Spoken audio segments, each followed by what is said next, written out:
आदाब, नमस्कार, good evening, सत श्री अकाल। एक बार फिर आप तमाम लोगों का स्वागत है क्राइम तक की कहानी के इस एपिसोड में। उम्मीद है पूरी फैमिली अच्छी होगी, अपना ख्याल रख रही होगी। कहते हैं कि साइनाइड वो जहर है कि जो एक बार चख ले तो फिर बचना नामुमकिन है। कई कहानियाँ तो ऐसी भी हैं कि कई बार लोगों ने कहा कि साइनाइड का टेस्ट कैसा होता है, ये जानने के लिए। पता नहीं ये सच्ची कहानी है झूठी है, लेकिन मैंने कई बार कई लोगों के मुँह से सुना, कई जगह पढ़ा। तो सिर्फ इसलिए अपनी जान दे दी कि वो ज़ुबान पर रख कर और हाथ में पेन और कागज़ कि इसका टेस्ट कैसा होता है, लेकिन वो इससे पहले कि उसका टेस्ट लिख पाता दम तोड़ दिया। मतलब इतना ख़तरनाक जहर है साइनाइड। अब यही साइनाइड कोई खा ले और फिर भी ज़िंदा बच जाए, और वो क्यों खाए और कैसे ज़िंदा बचे, कहानी क्या है, वही कहानी आज आपके सामने है। 1988 में साउथ कोरिया में ओलंपिक होना था। साउथ कोरिया की राजधानी सियोल में बहुत ही खूबसूरत जगह है। इस ओलंपिक की तैयारी ज़ोरों शोर से थी। ओलंपिक एक बहुत बड़ा महोत्सव होता है, और किसी भी देश को अगर ओलंपिक की मेज़बानी दी जाती है तो इसका मतलब है कि वहाँ के लिए इज़्ज़त की बात है। दुनिया के आज भी बहुत सारे ऐसे देश हैं जो ओलंपिक की मेज़बानी के लिए तरसते हैं। जैसे ख़ुद हमारे देश में आज तक एक भी ओलंपिक नहीं हुआ, जबकि हम लोग ओलंपिक की मेज़बानी की दावेदारी भी कर चुके हैं। ये वैसे ही जैसे फीफा वर्ल्ड कप है, तो उसके लिए बहुत आपको इंतज़ाम करने पड़ते हैं। दुनिया भर के एथलीट्स आएंगे, उनके लिए रहने का, ठहरने का, उनकी सिक्योरिटी का, और बहुत खर्च होता है। हालांकि Olympic committee, international Olympic committee पैसे भी देती है, और आपके इससे टूरिज़्म और बाकी चीज़ें भी बढ़ती हैं। तो खैर, साउथ कोरिया की राजधानी को ओलंपिक की मेज़बानी मिली 1988 में। इसके लिए पूरी तैयारी। इधर साउथ कोरिया के लिए ख़तरा ये भी कि पड़ोस में जो उसका दुश्मन नॉर्थ कोरिया, वो कुछ खलल ना डाल दे ओलंपिक में। तो सिक्योरिटी भी बहुत ज़्यादा, सब कुछ तैयारी चल रही है। कुछ महीनों बाद ओलंपिक होना है, लेकिन उससे पहले ही साउथ कोरिया के लिए एक बुरी खबर आती है। 29 नवंबर 1987 एक साउथ कोरिया की फ़्लाइट इराक की राजधानी बगदाद से टेक ऑफ करती है। इस फ्लाइट में कुल क्रू मेंबर समेत 115 लोग सवार थे, 115। इनमें से 113 साउथ कोरियन थे, सिर्फ 2 विदेशी थे, और उनमें से भी एक इंडियन था, भारतीय। तो बगदाद से इस प्लेन, जिसकी फ़्लाइट नंबर 858, इसने उड़ान भरी और इसे सियोल पहुंचना था। लेकिन बगदाद से उड़ान भरने के कुछ घंटे के बाद ही, दोपहर के 2 बजे का वक्त था, ये प्लेन अचानक आसमान में बर्मा के करीब, बर्मा के ऊपर से उड़ रहा था, तभी एक धमाका हुआ। प्लेन के परखच्चे उड़ गए, मलबा मीलों तक इधर उधर गिरा। बचने की किसी की कोई उम्मीद नहीं थी, और कोई बचा भी नहीं। प्लेन में सवार 115 लोगों की मौत हो गई। खबर सियोल तक पहुंची। अब यह था कि आसमान में ये जिस तरीके से फटा है, बम की उम्मीद ज़्यादा थी कि इसको ब्लास्ट किया गया है।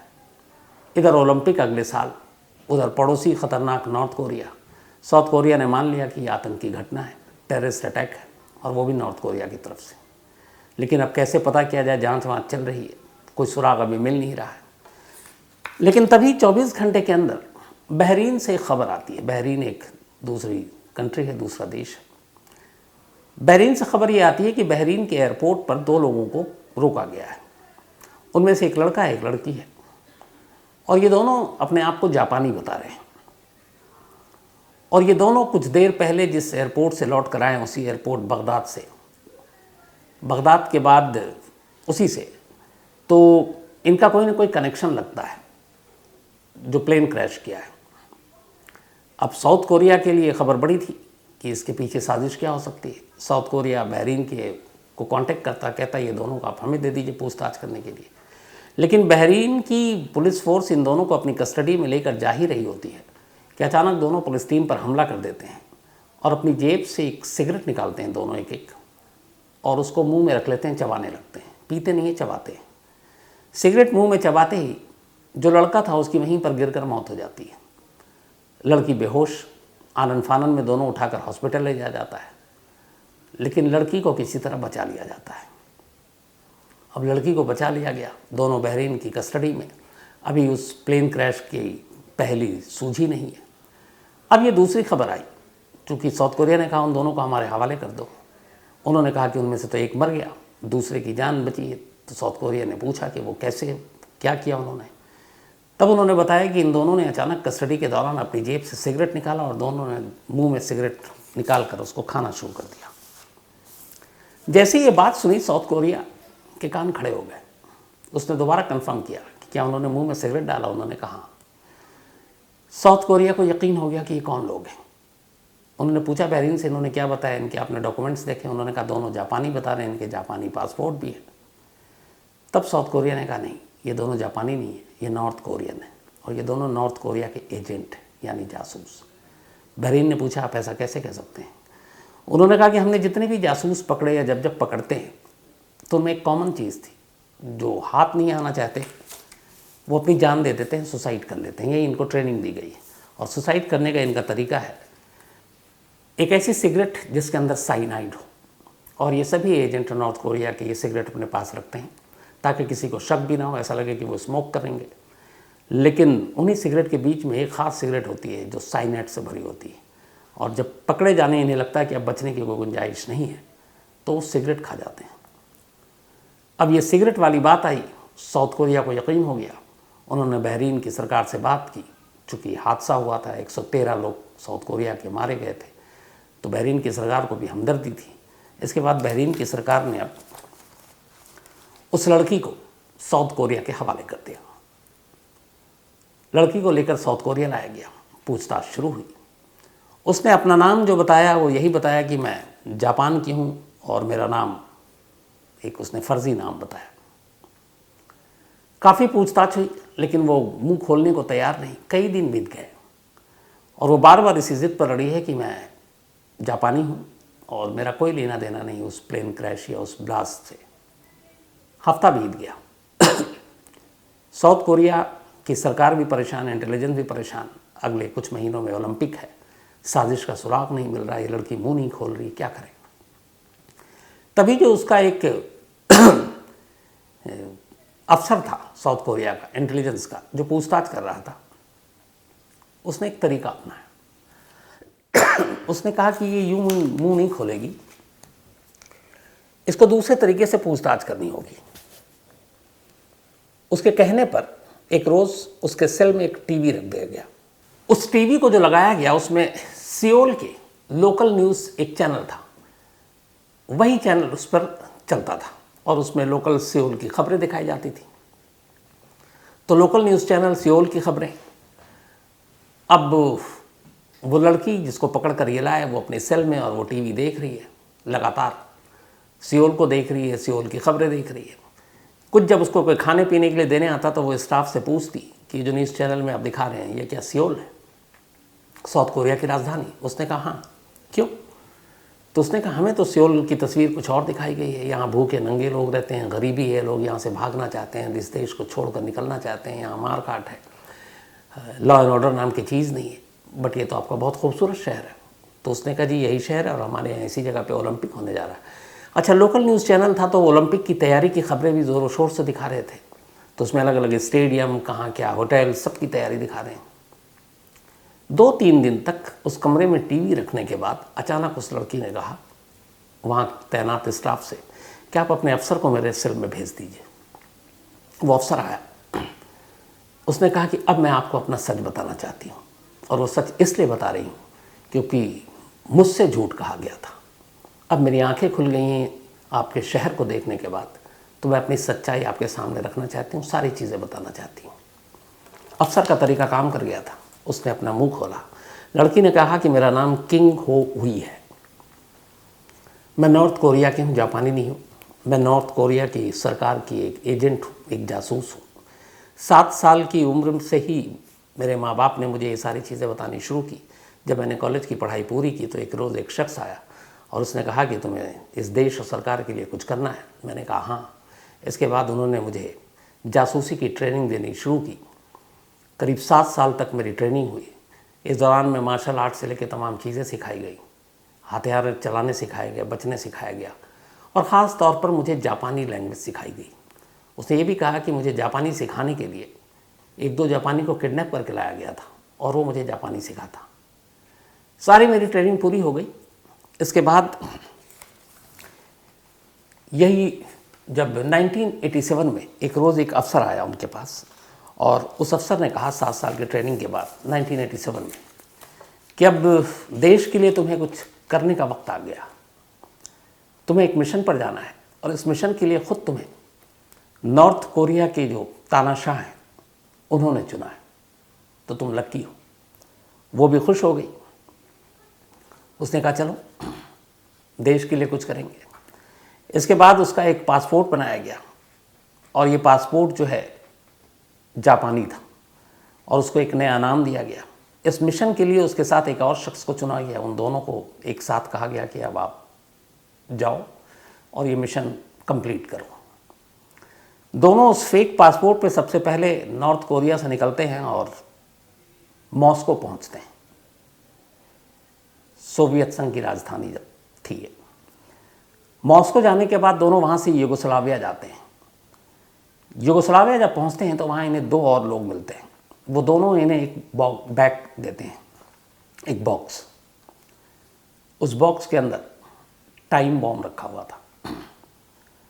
अब ये दोनों उस बॉम्ब को लेकर अपने साथ यूगोस्लाविया से इराक की राजधानी बगदाद पहुँचते हैं। बगदाद पहुँचने के बाद अब इन्हें बगदाद से ही सियोल की फ़्लाइट पकड़नी थी, यानी कि साउथ कोरिया की राजधानी सियोल की फ़्लाइट वही थी जो सियोल जानी थी और जिसमें जो आपको शुरू में बताया 858 जिसका नंबर था।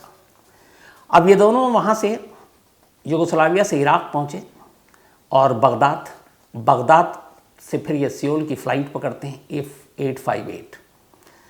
दोनों उस फ्लाइट में बैठते हैं।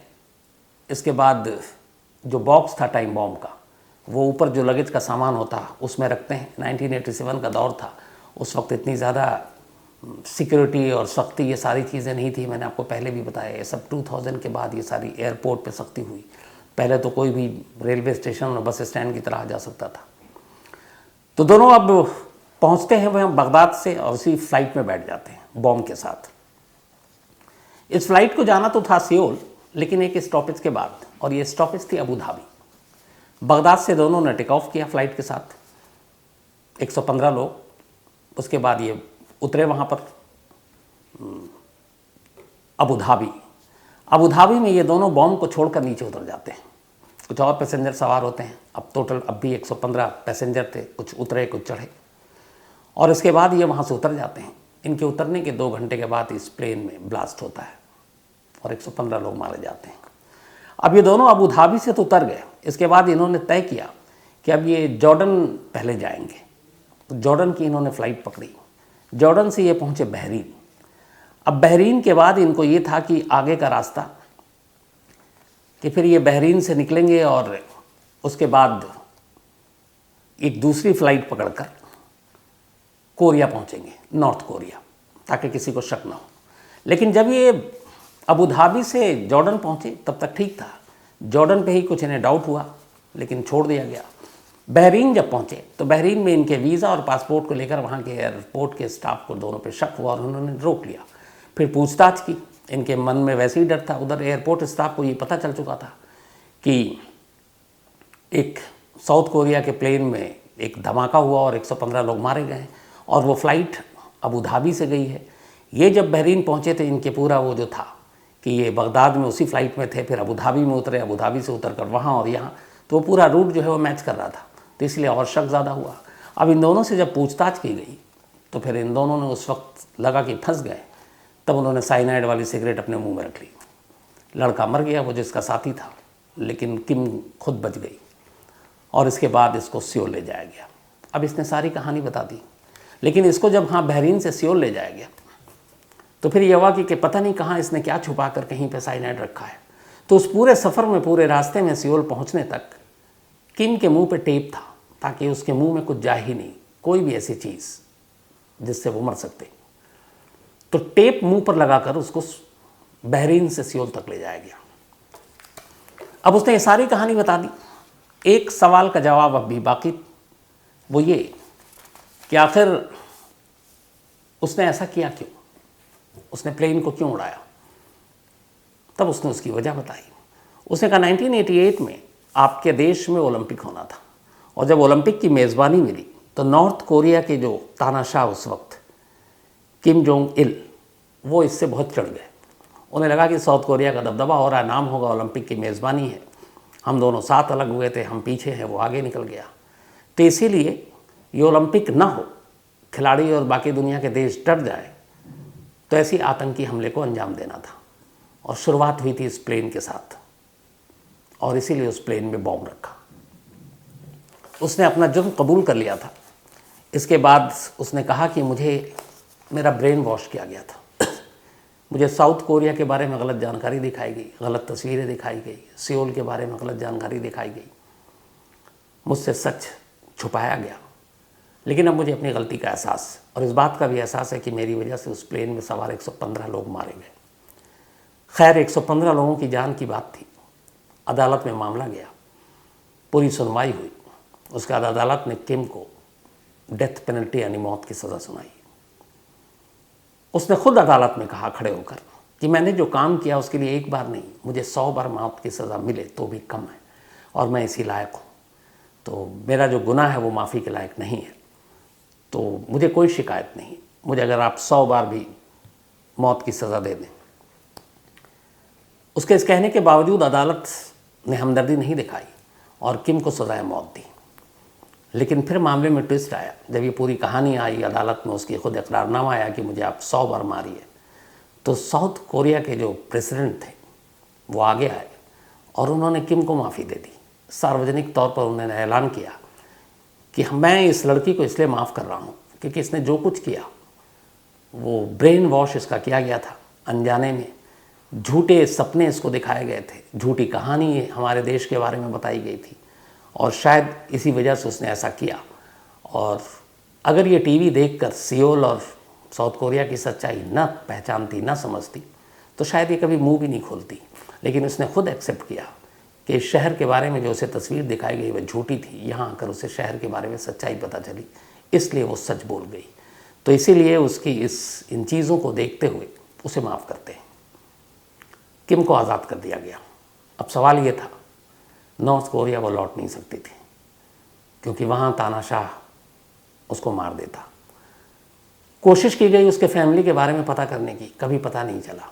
खबर यही थी कि शायद किम के मुंह खोलने के बाद उसकी सज़ा उसके परिवार वालों को मिली और नॉर्थ कोरिया में उसके पूरे परिवार का खात्मा कर दिया गया। माफ़ी के बाद किम ने साउथ कोरिया में एक नई ज़िंदगी शुरू की। वहाँ की सरकार ने उसको सपोर्ट किया और कहा तुम यहीं रहो। इसके बाद उसने एक अपनी पूरी कहानी लिखी, एक किताब लिखी, the tears of my soul. इस किताब काफ़ी बड़े पैमाने पर बिकी पूरे साउथ कोरिया में, इंटरनेशनल भी, क्योंकि एक ऐसी लड़की की कहानी थी जो नॉर्थ कोरिया की जासूस थी। नॉर्थ कोरिया के अंदर की उसने पहली बार जानकारी दी। 115 लोगों को कैसे मारा गया उसकी कहानी थी। तो ये किताब हाथों हाथ बिकी, मतलब बेस्ट सेलर बुक्स में से एक थी। इस किताब से जितने पैसे आए, इसकी रॉयल्टी से जितने पैसे आए, उसने ये सारे पैसे उन 113 लोगों को बांट दिए जिन्हें वो साउथ कोरिया में एक एक कर मिली जाकर। चूँकि 115 में से 113 साउथ कोरिया के थे, एक इंडियन और एक और कोई विदेशी। साउथ कोरिया से वो बाहर निकल नहीं सकती थी, जान को खतरा था। तो वहाँ जितने भी उस फ्लाइट में क्रू मेंबर और पायलट समेत 113 लोग मारे गए थे, उसने उनके हर एक मारे गए शख्स के परिवार से जाकर मिली, उनसे माफ़ी मांगी, रोई। फिर उसने कहा मुझे अब एहसास होता है कि फैमिली क्या होती है। परिवार ने भी माफ़ किया और उसने अपनी इस रॉयल्टी और किताब से जितने भी पैसे कमाए वो सारे पैसे उन 113 लोगों के परिवार को सौंप दिए। आज करीब 60 साल पार कर चुकी है, बल्कि 65 साल की करीब उम्र होगी किम की, और अभी भी है और साउथ कोरिया में है। लेकिन हाँ, साउथ कोरिया में उसका घर कहाँ है, कहाँ रह रही है, इसको आज भी एक तरह से गुप्त रखा गया है। उसकी वजह ये है कि नॉर्थ कोरिया के जासूस भी साउथ कोरिया में घूमते हैं और ये नॉर्थ कोरिया की सबसे बड़ी दुश्मन है।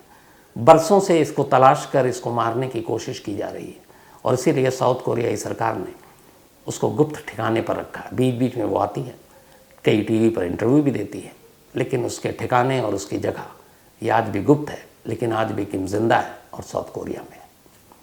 तो ये थी कहानी एक लेडी जासूस की जो मौत को मात देकर बाहर निकली 115 लोगों का कत्ल करने के बाद उसी देश की सरकार ने उसे माफ़ी दी।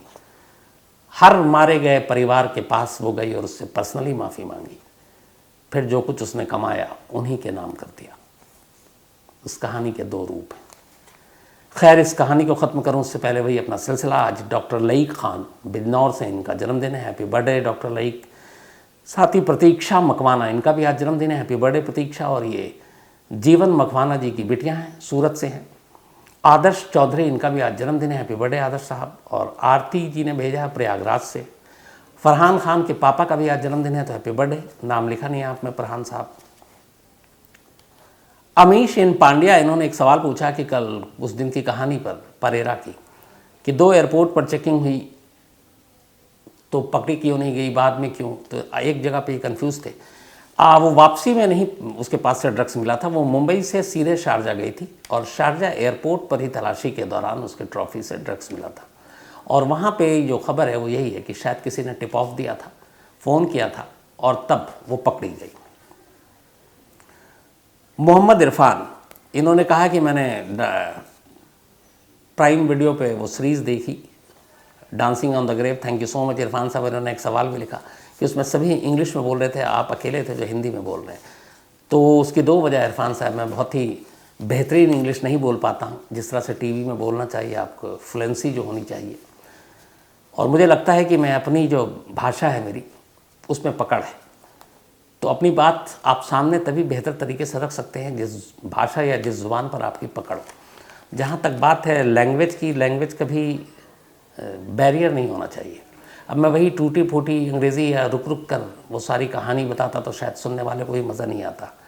तो ये मुझे किसी ने कहा है, बड़ी अच्छी बात कही है, कि जिस ज़ुबान में आप माहिर हैं, जो आप धारा प्रवाह बोल सकते हैं, अपनी बात रख सकते हैं, उस ज़ुबान को बोलने में कभी हिचकिए मत।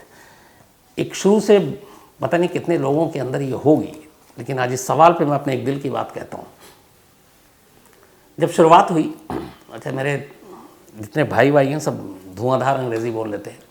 मैं शुरू से थोड़ा सा अंग्रेज़ी के मामले में हिचकता रहा, क्योंकि मैंने एक दिन कहानी सुनाई थी कि शायद इंग्लिश टीचर बहुत खूबसूरत थी, तो इस चक्कर में वो क्या पढ़ाती थी सुना नहीं, बस देखता ही रहता था, तो वहीं मार खा गया। तो मुझे लगता था कि जो लोग अंग्रेज़ी बोलते हैं वो बहुत मतलब टैलेंटेड, ब्रिलियंट, बहुत अक्लमंद, बहुत जीनियस होते हैं। ये एक दिमाग में आ गई है। मुझे लगता है हमारे आसपास में ज़्यादातर लोग ऐसे ही सोचते हैं। अगर कोई एक शख्स हमारे बीच आए और अगर अंग्रेज़ी बोलना शुरू कर दे, तो हमारी पहली जो सोच उसके बारे में जो राय कायम होती है वो यही होती है कि यार ये बहुत ही जीनियस, बहुत ही ब्रिलियंट, बहुत ही काबिल, पढ़ा लिखा इंसान है। बाद में एक चीज़ का एहसास हुआ, इस दुनिया में हज़ारों ज़ुबान है, लैंग्वेज, जैसे इंग्लिश है, हिंदी है, उर्दू है, मलयालम है, कन्नड़ है, बंगाली है, आपके तेलुगु है, मलयालम है ना, पश्तो है, अरबी है, स्पेनिश है, जर्मन है, लैंग्वेज ही लैंग्वेज है। तो कोई एक ज़ुबान बोलने से, जैसे जो लोग, सपोज़ मैं रीजनल लैंग्वेज पे आ जाता हूँ, कोई तेलुगु बोल रहा है, तो तेलुगु बोलने के लिए अगर हमारे बीच में कोई आ जाता है, तो हम लोग 4 लोग बैठे हैं और एक ने आके तेलुगु में बोलना शुरू किया, तो हम सोचते हैं यार इसको इतना भी पता नहीं, हिंदी भी नहीं आता है, ये पढ़ा लिखा नहीं है। लेकिन वही एक कोई अंग्रेज़ी बोलता है, तो चाहे वो कॉलेज ड्रॉप आउट हो, स्कूल भी ना गया हो, लेकिन हम उसको काबिल मानते हैं। वजह यह कि वो अंग्रेज़ी बोल रहा है, और हमारी सोच ये हो गई है कि इंग्लिश वही बोल सकता है जो पढ़ा लिखा हो। तो जो ये लैंग्वेज है ना, इंग्लिश और हिंदी सब, ये सिर्फ एक लैंग्वेज की नज़र से देखिए। अब ये कभी हम नहीं सोचते हैं कि किसी अंग्रेज़ के सामने हम हिंदी बोल रहे हैं तो वो मतलब हमें लगता है कि हम छोटे हैं, ऐसा नहीं है। इंग्लिश, हिंदी, ये जितनी भी चीज़ें, ये सब सिर्फ एक ज़ुबान है, एक भाषा है, एक बात करने का ज़रिया है, तरीका है। ये किसी की काबिलियत और नाकामी का पैमाना नहीं हो सकता। तो इसीलिए बेहतर ये है कि जिस ज़ुबान में आपका कमांड हो, आप बेहतर अपनी बात रख सकते हैं, एक्सप्रेस कर सकते हैं, उस ज़ुबान को बोलने में कभी झिझकिए मत, चाहे कितने भी लोग हैं। शुरुआत में मेरे साथ ये हुआ, लेकिन फिर धीरे धीरे जब काम करता गया, बहुत सारे बड़े बड़े लोगों से मिलता गया, तो फिर ये झिझक भी दूर हो गई, और मुझे लगा कि शायद मेरी बातें वो मुझसे मेरी ही ज़ुबान में सुनना चाहते हैं। तो चूँकि इरफान साहब ने ये सवाल पूछा था, तो मुझे लगा कि चलो मौका अच्छा जवाब दे दूँ। Bharat Sharma, thank you so much Bharat, और आपसे ज़रूर बात भी होगी। इसके अलावा शाहरुख अंसारी, अच्छी सोच है आपने जो लिखा है और बिल्कुल आप कीजिए इसको। Devendra Pandey, thank you so much, और मेरी कहानी पक्का किस्तों में सुनाता रहूँगा जल्दी जल्दी। शुभम सिंह, आरुषि केस का अपडेट पूछ रहे हैं। मैंने पहले भी बताया था, Aarushi case Allahabad high court के फैसले के बाद से अभी तक सुप्रीम कोर्ट में पेंडिंग है। लगभग 10-12 साल तो हो चुके हैं, उस पर कोई अपडेट नहीं है। और इलाहाबाद हाई कोर्ट का फैसला ये था कि आरुषि केस में कोई कातिल नहीं है, इसलिए आरुषि के माँ बाप को बरी कर दिया गया। अभी तक 2008 में शायद हुआ था, उसके बाद से अब कितने 15 साल हो गए सुप्रीम कोर्ट में यूं ही प्यार से ये केस और फाइल रखा हुआ है। सोनू सिंह राव, एक कहानी की फरमाइश की, आजमगढ़ से हैं ये। इसके अलावा परेश चौधरी, इन्होंने भी एक कहानी की फरमाइश की है। तो आज कहानी में इतना ही। अब आपसे मुलाकात होगी कल रात 9 बजे किसी नई कहानी के साथ। तब तक अपना ख्याल रखिएगा। Thank you very much.